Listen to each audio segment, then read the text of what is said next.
Voilà, chers amis, c'est votre frère, bonjour et bonsoir encore, c'est votre frère le pasteur Salomon Kaninga, le seul de l'émission de l'Église. Soyez le bienvenu dans notre deuxième séance sur notre thème que nous sommes en train de parler, ou bien notre nouvelle séance sur mourir vide. Mourir vide, je pense bien dans l'introduction, nous avons présenté le message, eh bien la lettre de l'apôtre Paul à Timothée. Alors, nous avons parlé sur les mots libation et nous avons expliqué les mots libation comme étant le vin qui était dans une bouteille qu'on a versé dans un verre ou bien dans une coupe pour servir à une divinité. C'est pourquoi l'apôtre Paul, il s'appelle de lui-même que je suis déjà de libation, c'est-à-dire quoi? Il est une bouteille qui est vide, c'est-à-dire quoi? Il s'est vidé lui-même. Quand il s'est vidé lui-même, il est en train de dire aussi à Timothée que le moment de mon départ approche, c'est-à-dire quoi? Il n'a plus rien dans sa vie. Tout ce que Dieu lui avait donné comme bagage, il a livré ça, il a déposé ça. Alors, il n'a plus rien à garder. Alors, il a dit que le moment de mon départ approche. Et à part ça, il ajoute un élément important. Il dit que non, j'ai combattu le bon combat. J'ai achevé la course. J'ai achevé la course. Donc, c'est ça notre thème, comme je venais de le dire là, comme je l'avais introduit au départ. Je pense bien, j'étais vraiment long. Vous m'avez bien saisi. Alors, j'étais en train de dire ceci. Pourquoi nous disons que le cimetière étant la place la plus riche du monde, qui sont plus que les minerais, qui sont plus que les ressources, qui sont plus que les forêts, puisque nous avons clairement dit que le cimetière, c'est un lieu où il y a plusieurs bouteilles qui sont enterrées avec le contenu à l'intérieur, avec le vin à l'intérieur. Le cimetière, c'est quelque chose que vous allez vivre des livres. Vous allez voir, il y a plusieurs livres là-bas qui sont sous forme de pensées qu'on a enterrées avec les gens ensemble. Et vous allez voir, dans les cimetières, il y a plusieurs albums que les musiciens avaient composés et qui n'ont jamais été enregistrés. Et vous allez voir, dans les cimetières, il y a plusieurs idées qui n'ont jamais été mises en application. Il y en a encore plusieurs rêves qui n'ont jamais devenu une réalité. Et les gens pensaient à faire quelque chose. Ils pensaient à faire quelque chose, mais malheureusement, il a été surpris par la mort.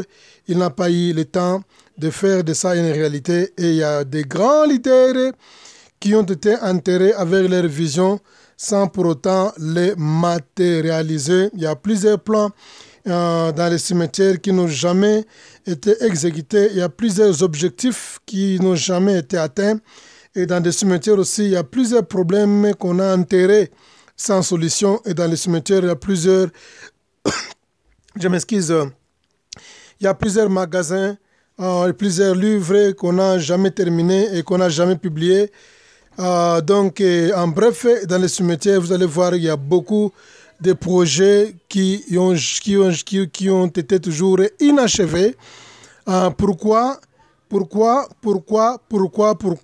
Tout simplement parce que l'homme continue toujours à reporter les choses qu'il devait faire aujourd'hui pour demain. Pourquoi? Parce que l'homme est en train de remettre en jour les choses qu'il devait faire aujourd'hui. Il remet ça bien plutôt l'homme, il remet ça à demain. Tandis que la Bible nous dit clairement ici que celui qui sème n'observe pas les vents. La Bible dit que celui qui a besoin de s'aimer, il ne peut jamais observer les vents. C'est ça, mourir vide. C'est ça, mourir vide. Il y a quelque chose que je voudrais te dire, cher pasteur, cher serviteur de Dieu, puisque la plupart de ces enseignements sont adressés aux leaders, sont adressés aux serviteurs de Dieu, sont adressés aux servants de Dieu. Parmi les gens que j'envoie les audios, je peux dire 99% sont des pasteurs, des serviteurs de Dieu, sont des leaders ou encore sont des anciens dans la foi. Ce sont des gens qui adressent les audios, raison pour laquelle vous allez voir qu'il y a moins de passages bibliques puisque ils ont déjà la maîtrise de certains passages, ou encore il y a plusieurs versets qui traversent leur tête quand je suis en train de prêcher, quand je suis en train plutôt de faire les enseignements. Ce que vous devez comprendre, une chose, chers leaders, chers pasteurs, chers évangélistes, apôtres, hommes de Dieu, prophètes, ce que vous devez comprendre, il y a une réalité. Tu es né chargé de bagages, de talents, de dons pour livrer à la planète Terre à une période qui est précise. Je reprends cela. Tu es né et chargé de bagages. Tu es chargé de talents. Tu es chargé de dons. Pourquoi tu es chargé de toutes ces choses? Qui te charge ça? Dieu, quand tu es né, quand Dieu t'envoie, Dieu ne t'envoie pas vide sur une planète. Dieu t'envoie chargé. Avec des dons, tu es chargé avec des talents. Pourquoi Dieu t'envoie chargé? Tu es chargé pour livrer à la planète Terre avec une période qui était bien précise. Alors, il y a une raison pour laquelle Dieu t'avait enlevé. C'est pourquoi la raison pour laquelle Dieu t'avait enlevé sur la ligne de l'éternité. Et Dieu a placé une séquence de temps. Et il appuie sur son horloge les jours de ta naissance pour s'assurer que tu consommes effectivement ta séquence pour déposer les bagages, les talents, les dons qu'il avait placés en toi. Je vais bien m'expliquer. Les jours que Dieu t'envoie sur la terre, ou bien les jours de ta naissance, quand tu es né, quand Dieu place les bagages en toi, quand Dieu place les dons, les charismes, quand Dieu place, comme j'avais dit la fois passée, les charismes, c'est un mot qui est en grec. Et vous allez voir, c'est la première fois. L'apôtre Paul fut la première personne à introduire le mot charisme dans les épîtres. Le mot charisme en grec signifie les dons de Dieu. Dieu au pluriel et minuscule. Le mot charisme, ce sont les Grecs qui utilisaient cela. Si quelqu'un est talentueux dans un domaine, on l'appelait charisme, en grec charisme, c'est-à-dire quoi? Il a les dons de Dieu. Il peut être un bon chanteur, il peut être bon aux arts, en décoration pour peintre, il peut être bon, par exemple, à jouer un instrument. Pour les Grecs, on les appelait charisme. C'est un homme qui est charisme. C'est-à-dire quoi? Il a les dons de Dieu. C'est-à-dire c'est un mot qui est grec, charisme, les dons de Dieu. C'est-à-dire ils croyaient selon eux, ce sont des dons que Dieu leur donnait pour opérer dans certains domaines. C'est pourquoi je voudrais un peu parler en termes de ça, puisque cela m'est arrivé en tête. Alors, je disais ceci, quand Dieu t'a envoyé, Dieu a placé en toi les charismes. Dieu a placé en toi les dons, Dieu a placé en toi les talents, Dieu a placé en toi toutes sortes de présents. Et Dieu t'a chargé, tu es chargé. Et pourquoi Dieu t'a chargé? Dieu t'a chargé afin que tu puisses faire quoi? Tu puisses livrer cela à la planète Terre, aux gens qui auront besoin. Donc, tu viens ici, tu es tellement chargé. Et quand Dieu t'envoie, ou bien le jour de ta naissance, quand Dieu t'envoie, Dieu t'enlève sur la ligne de l'éternité et Dieu te place dans ce qu'on appelle une séquence, c'est-à-dire quoi? Une période de temps qui est bien déterminée. Et Dieu appuie sur son horloge, bien Dieu appuie sur sa montre et il commence à calculer tes jours et pour s'assurer que non, la chose, bien les choses au pluriel que Dieu a placées en toi, et Dieu doit s'assurer, il te donne le temps pour s'assurer que non, tu es venu avec cette mission-là pour te déverser, pour libérer le contenu, la bière, bien le vin qui est en toi, pour assurer que non, tu as mis ça dans un verre ou bien tu as mis ça dans une coupe, comme on appelle libation, pour servir à la divinité, puisque toute personne que tu sers là-bas, tu es en train de servir Dieu. Rappelez-vous quand le Seigneur a donné une parabole dans la Bible, il a dit que non, j'étais dans la prison, vous ne m'avez pas visité, j'étais nu, vous ne m'avez pas habillé, j'étais affamé, vous ne m'avez pas donné la nourriture. Et après, il a dit que notre Seigneur, quand est-ce qu'on t'a vu, ceci, on ne t'a pas aidé. Il a dit qu'à toute personne que tu l'as fait, sachez bien que tu le faisais à moi. C'est ça, c'est-à-dire quoi? Il voulait dire que non, dans tous les dons que Dieu a placés en toi, en servant ça au monde, bien en servant ça aux gens, tu es en train de servir directement au Seigneur, comme on dit qu'on peut appeler libation. Si par exemple, ça se trouve ça quitte la bouteille pour être dans le verre et ça doit avoir l'objectif seulement à servir aux divinités, pas à autre chose. C'est pourquoi on appelle ça libation. Alors, comme je disais que non, quand Dieu t'a envoyé dans le monde, Dieu t'a envoyé chargé.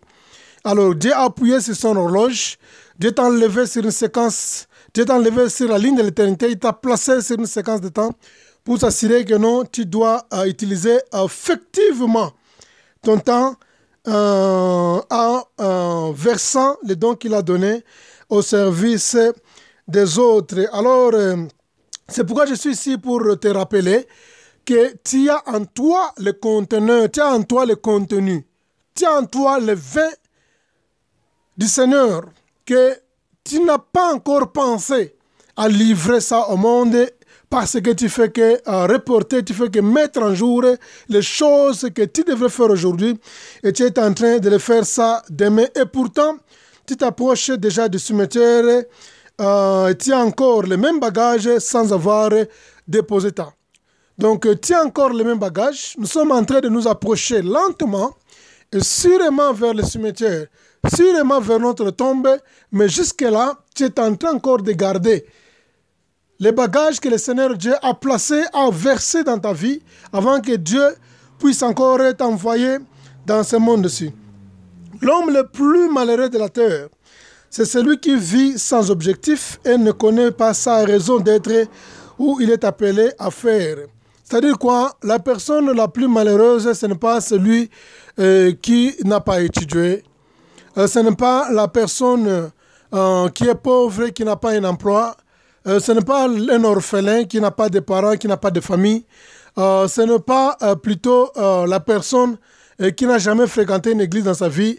La personne la plus pauvre, la plus malheureuse dans la vie, c'est la personne qui vit sans objectif, la personne qui n'a jamais connu sa raison d'existence, qui n'a jamais connu son appel, qui n'a jamais découvert les talents, les charismes et les dons que Dieu a placés dans sa vie en l'envoyant sur notre planète. Si par exemple vous êtes dans cet état-là, vous êtes encore la personne la plus malheureuse. Le rôle d'un leader, le rôle d'un pasteur, c'est d'aider une personne à découvrir de quoi il est appelé, de quoi il est envoyé, et aussi à découvrir quelle mission que Dieu a placée en lui, quel genre de bagage, quel genre de talent, quel genre de charisme, quel genre de dons que Dieu a placé dans sa vie, quel genre de vin que Dieu a placé, qui a mis dans une bouteille pour aller servir de libation. C'est ça l'objectif d'un leader comme les gens qui avaient suivi la télé de leadership. Je pense bien, vous avez quand même les idées claires, mais toutefois, comme j'avais promis que nous allons revenir là-dessus. Alors, les études révèlent qu'il y a plus de 99% des personnes qui vivent sur la Terre n'ont jamais découvert les rappels, ou encore, ils ont découvert les rappels, mais ils n'ont jamais utilisé ça effectivement jusqu'au minimum. C'est-à-dire quoi? Je m'explique ici. Donc, il y a seulement plus ou moins de 1% des gens qui ont découvert les rappels et qui ont découvert les dons, les charismes ou encore les talents que Dieu a placés, que Dieu a chargés dans leur vie pour venir livrer ici dans le monde. Nous sommes des livreurs. Nous sommes des livreurs et nous avons un patron, comme dans un dépôt de bière. On met les casiers, on met les bouteilles pleines de bière, pleines de vin dans un casier et on envoie un chauffeur livreur pour aller donner ça, pour aller distribuer ça dans le bar. Je ne suis pas un buveur, je ne bois pas de l'alcool parce que c'est quelque chose qui est un péché. Je suis un sacrificateur de l'Éternel, un enfant de Dieu, mais ce n'est que des exemples que je suis en train de vous faire, de vous donner pour vous éclairer, ou encore pour illustrer le message afin que vous ayez une idée qui est tellement claire. C'est-à-dire seulement il y a 1% des gens qui ont découvert leur mission et qui utilisent ça au maximum, et bien effectivement, donc plus de 1%. Donc, il y a 99% de gens qui n'ont jamais découvert les rappels, qui n'ont jamais découvert quel genre de bagages que Dieu a placé dans leur vie et qui n'ont jamais même utilisé ça au maximum. Ils sont plus nombreux, on dit plus de 99%. Donc, En tout cas, vraiment, le tant que pasteur, nous avons un très grand travail à faire puisque dans nos églises là-bas, nous avons plein de gens qui viennent comme étant des spectacles, qui viennent pour assister à la prédication du pasteur.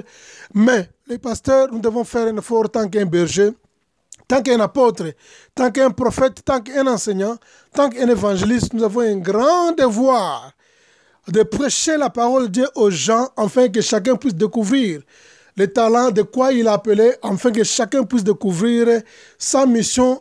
C'est ça que nous allons appeler. Quand vous découvrez votre mission, c'est alors que non, vous allez aussi apprendre à comment à verser ça aux intérêts des autres, afin que vous puissiez mourir aussi vite. Mourir vite, c'est-à-dire quoi? Vous devez vous débarrasser de tout ce que l'Éternel Dieu a placé dans votre vie. Vous devez vous assurer que non, avant que tu t'approches à la tombe, comme l'apôtre Paul dit que non, le jour de mon départ arrive, avant que le jour de ton départ arrive, avant que tu t'approches au cimetière, avant que, puisque nous sommes en train de nous approcher au cimetière, ça c'est une réalité, nous sommes en train d'approcher à la tombe, nous sommes en train d'approcher au jour de la mort. Et vous devez prêcher nous devons prêcher aux enfants de Dieu à tout prix, qu'avant, comme nous approchons à la mort, comme nous approchons à la tombe, comme nous approchons au cimetière, nous devons faire un effort possible d'abord pour découvrir, afin que nous devons découvrir quel genre de vin que le Seigneur a placé dans notre bouteille. Et avant de mourir, coûte que coûte, comme nous approchons la tombe, nous tendons vers le soir et nous devons nous assurer que nous devons mourir vite. C'est-à-dire quoi? Nous devons vider notre contenu, nous devons vider les bagages, nous devons vider tout ce que Dieu a placé en nous au service des autres. Nous ne pouvons jamais retourner auprès de l'Éternel, le Dieu qui nous a envoyés avec le même contenu. Là, ça sera encore un désastre. Merci. On arrête là-bas. Nous allons continuer dans la troisième séance.